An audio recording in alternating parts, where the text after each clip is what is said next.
Buenas, en este vídeo vamos a resolver el ejercicio número 12 del listado de ejercicios de tipos de datos abstractos. Dice, completa el código de la siguiente función para que devuelva 1 si la lista contiene al menos un elemento repetido y 0 en caso contrario. La función existe, recibe una lista como parámetro. Y aquí arriba, al principio de esta sección de ejercicios, nos da el interfaz público, es decir, la especificación del tipo de dato abstracto lista que tenemos que utilizar. Es el mismo que se ha estudiado en teoría, es una lista de números enteros, los elementos son números enteros, y tenemos aquí el tipo de dato lista y el tipo de dato abstracto lista y el tipo de dato posición. Con las operaciones crea, libera, inserta, suprime, recupera, asigna, longitud, inicio, fin, aunque debería poner final, siguiente y anterior. Entonces, en esta serie de ejercicios, a partir del 10, lo que hay que hacer es utilizar estas operaciones y el tipo de dato abstracto lista, utilizarlo, no volver a escribirlo, utilizarlo, para resolver los ejercicios que nos va poniendo. Entonces, aquí en este caso consiste en encontrar si dentro de la lista hay algún elemento repetido. Entonces, vamos a ver.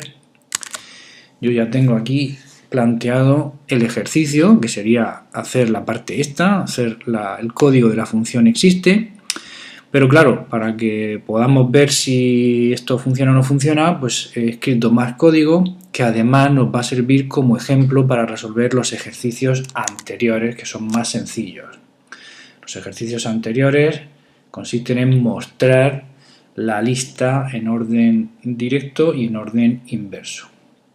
Pues bien, al principio de este programa lo que he hecho ha sido declarar la variable números de tipo lista, la he creado, es decir, esto está creando una lista vacía, y utilizando un bucle for sencillito de 10 iteraciones, lo que hago es insertar en esa lista, en la lista números, insertar por el principio, en inicio lista, volvemos otra vez al interfaz público y vemos la operación inserta lista, que recibe una lista, una posición y un elemento. Inserta el elemento en esa posición de esa lista.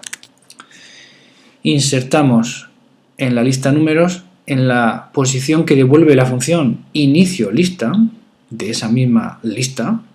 Insertamos un número aleatorio que genero en el intervalo 0,9. Después de esto, lo que hago es mostrar por pantalla con este bucle, mostrar la lista que he generado. Esa lista que he generado la muestro utilizando de nuevo variables de tipo posición para poder recorrer la lista. Entonces, la variable p la inicializo con el valor que devuelve inicio lista, que sería la posición que representa el primer elemento de la lista. Y ahora, si esa posición es distinto de final de lista, significa que habrá al menos un elemento. Si la posición que representa el inicio es igual que la que representa el final, es porque la lista está vacía. Entonces, este bucle no se ejecutará ninguna vez si la lista está vacía, pero la lista sabemos que tiene 10 elementos.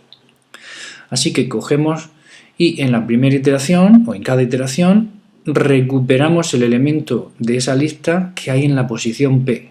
Lo mostramos por la pantalla y avanzamos. Y para avanzar lo que hago es que P tome el valor que devuelve la función siguiente posición. Siguiente posición que también, volviendo al interfaz público, también está aquí. Siguiente posición, anterior posición, inicio lista, final lista. Son todas las operaciones que me permiten desplazarme por la lista. Siguiente posición de P en la propia lista números hace que P vaya recorriendo todas las posiciones válidas de esa lista. Entonces, con este bucle mostraremos todos los elementos. Fijaos además que además de mostrar el elemento dejo un espacio en blanco para que no queden todos juntitos y al final pongo un salto de línea. Y luego utilizo la función existe, que todavía no hemos hecho, que es el objetivo de este vídeo, hacer la función existe, para saber si en la lista números hay alguno repetido. Y si hay alguno repetido, pues me muestra por pantalla que efectivamente hay alguno repetido. Antes de terminar, libero toda la lista para no perder ninguna memoria y dejar todo bien cerradito. Entonces, si a la función existe le ponemos aquí un return 0 para que no dé error al compilar, podemos compilar este ejercicio y probarlo ya y ver que sale una lista de 10 números pseudo aleatorios en la que el 8 está 2 veces. ¿Se ve aquí? Si lo ejecutamos más veces siempre nos va a dar la misma secuencia de números aleatorios porque, como ya hemos dicho alguna vez, la función run devuelve un número pseudo aleatorio. Si no cambiamos la semilla, mientras que no cambie esta, la serie de números va a ser siempre la misma, por eso es pseudo aleatoria. Bien, pues vamos ahora ya a centrarnos en escribir el código, resolver el problema de la función existe. ¿Cómo sabemos si hay algún número repetido en la lista? Cuando esta función empieza a ejecutarse y recibe una lista como parámetro, pues no sabemos qué tamaño tiene esa lista. Entonces, tenemos que encontrar una forma de averiguar, si hay alguno repetido. Así que parece lo más sencillo mirar el primer elemento, ver cuál es y comprobar si ese primer elemento está en alguna de las demás posiciones de la lista. ¿Está en la segunda posición? No. ¿Está en la tercera posición? No. ¿Está en la cuarta posición? Sí. Pues si ya hemos encontrado una repetición, ya podemos parar, no necesitamos seguir estudiando la lista entera y devolver verdadero, devolver un 1, por ejemplo.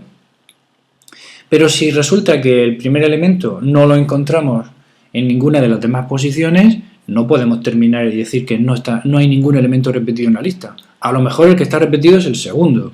Así que hay que hacer lo mismo, pero con el segundo elemento. ¿Vale?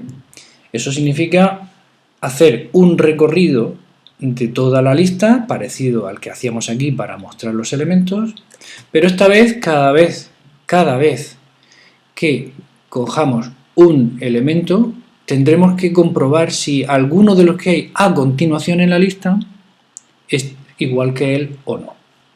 Así que este bucle while y esta inicialización nos va a servir, lo vamos a poder repetir aquí, la misma estructura. Vamos a necesitar una variable de tipo posición, que voy a llamar i en este caso, que inicialmente va a comenzar al inicio de la lista L en este caso, la lista L es la que recibimos como parámetro, y mientras que esa posición sea distinta del final de la lista L, podremos ir recorriendo todo, haciendo aquí la comprobación, comprobar si el elemento situado en i coincide con alguno de los demás, con alguno. ¿Vale? Esa comprobación la haremos ahí, después del comentario, y antes de terminar el bucle, lo que haremos será avanzar. Y para avanzar, en este caso, lo que hacemos es que la variable i, igual que hemos hecho aquí abajo con la p, tome la siguiente posición a sí misma. En la lista L, la siguiente posición ahí. ¿Ok? Entonces, con esto vamos a recorrer, vamos a ser capaces de enumerar todos los elementos de la lista. Ahora hay que ir obteniendo cada uno de esos elementos. Los elementos son números enteros, así que pongo aquí dato i. El dato que hay en la posición i lo voy a obtener con la función recupera lista.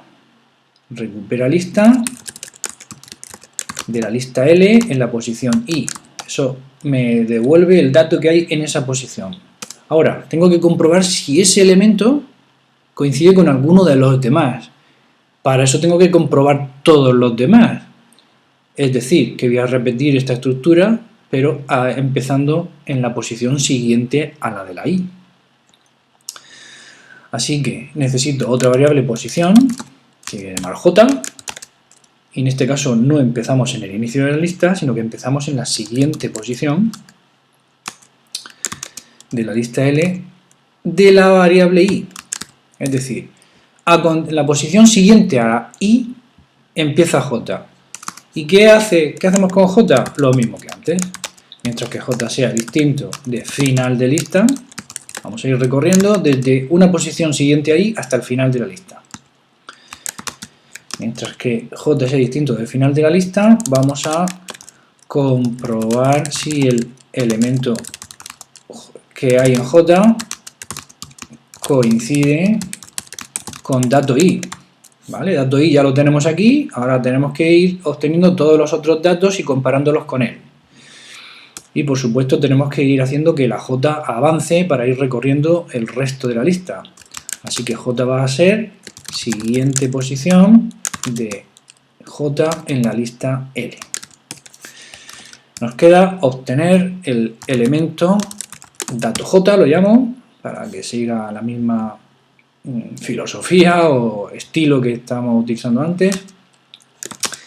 Y aquí tenemos recupera lista en la lista L, pero de la posición J, ¿vale? Aquí estamos recuperando el elemento que hay en la posición J, aquí estábamos recuperando el elemento que había en la posición I. Y ahora ya sí que podemos comparar. Si dato I es exactamente igual que dato J, eso significa que hay un repetido. Entonces aquí ya tenemos que pararnos y ver qué es lo que llevamos hecho hasta el momento. Tenemos un bucle grande en el que recorremos todos los elementos de la lista y un bucle interior más pequeño en el que vamos a ir comparando ese elemento que nos indica la posición I con todos los demás. Y si en algún caso coincide, aquí lo hemos encontrado. ¿Ok? Entonces, ¿qué hacemos cuando encontramos el dato? Bueno, pues una alternativa sería poner aquí una variable que no tenemos todavía, pero podemos declarar aquí arriba y decir enteros repetidos igual a 0. Y aquí poner repetidos, lo ponemos a 1 y aquí en lugar de devolver 0 siempre, devolvemos repetidos. Claro, cuando termina todo este bucle, efectivamente, si no hemos encontrado ningún repetido, pues repetidos valdrá 0 y la función devolverá 0. Y si hemos encontrado alguno, la función devolverá 1 y será correcto. El problema es que, imaginad que el primer elemento es igual que el segundo y hay 1.000.000 de elementos. ¿Para qué vamos a comparar todos los elementos con todos si el primero y el segundo ya hemos visto que coinciden? Entonces no tiene sentido continuar la ejecución una vez que repetidos ya sea 1. Así que hay que hacer que los dos bucles paren en cuanto repetidos sea 1. Por lo tanto, hacemos que la condición de continuación del bucle sea la que ya tenía, que es la que necesitábamos, y además que repetidos sea 0. ¿Vale? En cuanto repetidos sea 1, este bucle terminará. Y este también tiene que terminar en cuanto repetidos sea 1. ¿Ok? Bueno, vamos a probar el programilla, vamos a compilarlo, a ver si nos ha faltado alguna cosa, no. Dice la lista tiene algún elemento repetido, ¿ok? Muy bien, pues con esto hemos terminado el ejercicio 12 y además hemos visto cómo hacer el ejercicio 10. Y el ejercicio 11 es muy parecido, solo que hay que ir avanzando hacia atrás. Os animo a que lo intentéis. Un saludo.